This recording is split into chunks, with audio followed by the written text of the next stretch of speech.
The interest rates are totally manipulated. You know, here we're working with interest rates now down 0%, and is it any wonder that we have these troubles? But unfortunately, Chris, too many people believe in it, and they're still having high hopes. The Fed will take care of us, and the spenders in Congress will come to our rescue. You know, an increase in wealth is an increase in goods and services. The purpose of money is to help facilitate trade. It frees us from barter. They're just saying print more money, stimulate. And they're just, it's not accomplishing what they want it to accomplish. It doesn't create more wealth. All it does is it makes the dollars that we have worth less. A central bank's position is to bring stability to financial markets. It's to create currency and to get currency into circulation. A central bank's ability to control an interest rate is all around the expansion and contraction of capital in markets. Traditionally, this is before the 2008 crisis, you could be awarded as a saver for having money in a bank. So you credit your money in a bank, you hold it on deposit, and the luxury for doing so is the bank will pay you an interest rate of 3% or 4% or 5%. If you have a high interest rate, what does that psychologically do? It means that as investors, as individuals who are storing and holding wealth, we're incentivized to hold our wealth at a financial institution because we're getting a return. Where this becomes a complete, utter new experiment is on the subject of negative interest rates. Ever since the financial crisis, central banks have been trying to plug holes in a ship that just keeps springing leaks. By and large, they've used quantitative easing, buying up government bonds, hoping that it'll pump more money directly into the economy. Now they're going for negative interest rates, because in that upside-down world, paying someone to borrow money may actually be a good thing. It gets people lending and spending.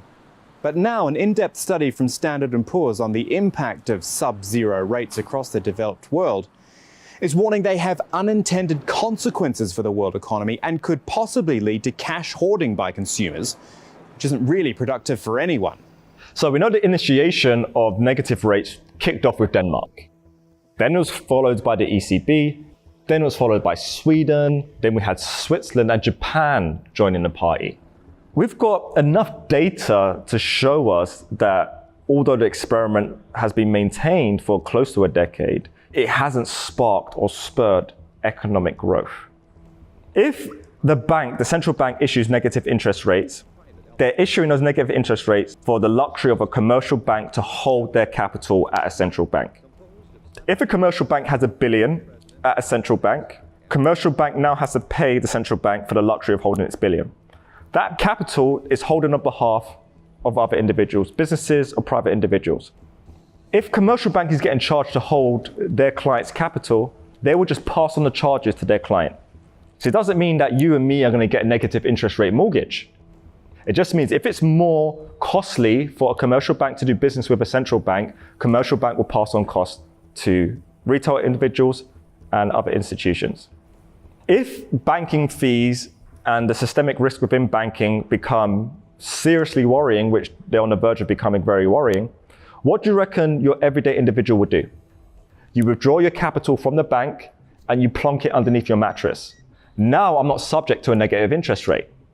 So that's your protection mechanism. But if you do that, you're now actually creating the prerequisite that they're all fearful of being created, which is the fear being materialized in a way that impacts the financial system, which we call a run on the banks. How do you prevent that action? Well, why don't you bring in a digitized version of cash that the central bank controls, that the central bank owns? In fact, maybe the fact that we've got a pandemic around the planet right now, no one wants to touch each other, it's a really good time to increase the limits on contactless payments and use it under the guise of being hygienic, while also start threading in the conversation of cashless society in order to ultimately prevent your mass population from being able to withdraw their cash, physical cash from a bank and plunk it underneath their mattress.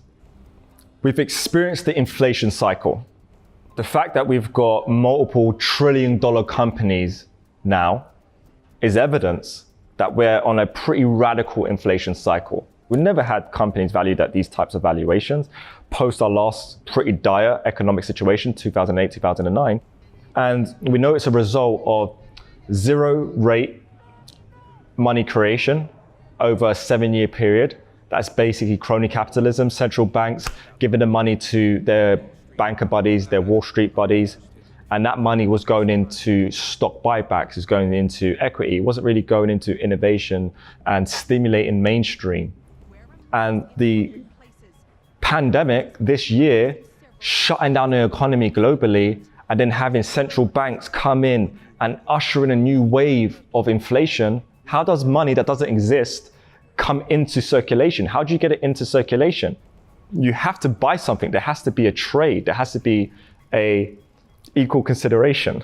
And then you need to sell the public that you can issue and keep creating debt at this rapid rate and tell me that my grandchildren ain't gonna have to deal with this.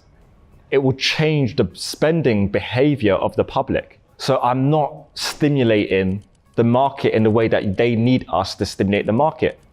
When that happens, what is their way of remedying any collapse?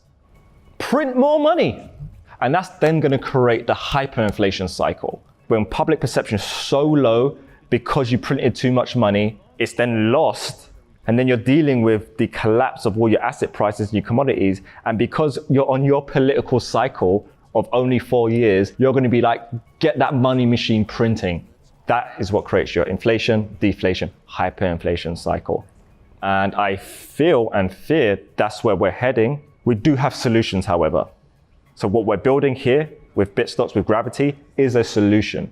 Being able to tokenize fiat and reintroduce the privacy aspects of cash, physical cash, with a digital equivalent of cash, which is what we're doing with Bitcoin, the stable coin that's going to be the center house of how we deliver our personal account experiences. So there definitely are solutions. Unfortunately, we just need to be very aware of the solutions being proposed by these central institutions, because the solution of a cashless society is to plug the fact that they know they're going negative and contain all the liquidity into their little pot that they all want us to be part of.